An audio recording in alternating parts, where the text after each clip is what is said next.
Chama cha Demokrasia na Maendeleo Chadema kimejibu tuhuma za hivi karibuni zinazomlenga makamu mwenyekiti wa chama hicho John Heche.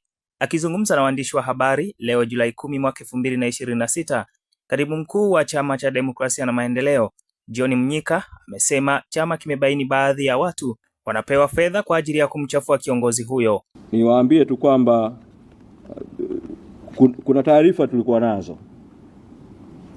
nazo kabla za uwepo wa watu ambao walikuwa wanazunguka kushawishi baadhi ya viongozi na wengine wakakataa kufanya press conference za kusema hizo tuhuma kwa kupewa pesa, kwamba mtu anapewa milioni 2 kwa press conference ili akazungumze hayo.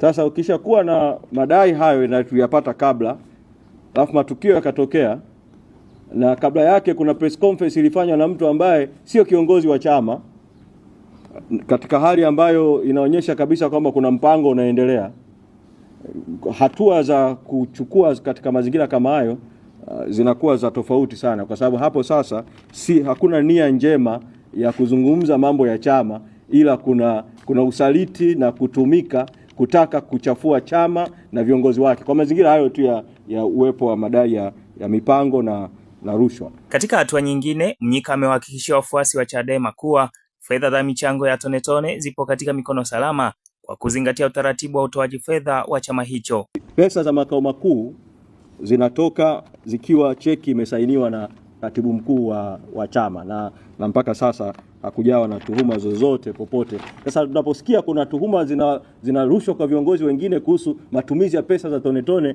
makao makuu, najiuliza kwamba hawa watu wanaelewa taratibu za kifedha na utaratibu wa kitaasisi kuhusiana na masuala ya fedha, au tuhuma zinatolewa tu kiujumla. Kwa mimi nasema tu kwamba ndugu yangu, fedha zinazochangiwa tone tone, pesa ziko salama na zinatumika kwa matumizi ambayo yako intended. Jina langu ni Yohana Mashauri na hii ni Open Online Media.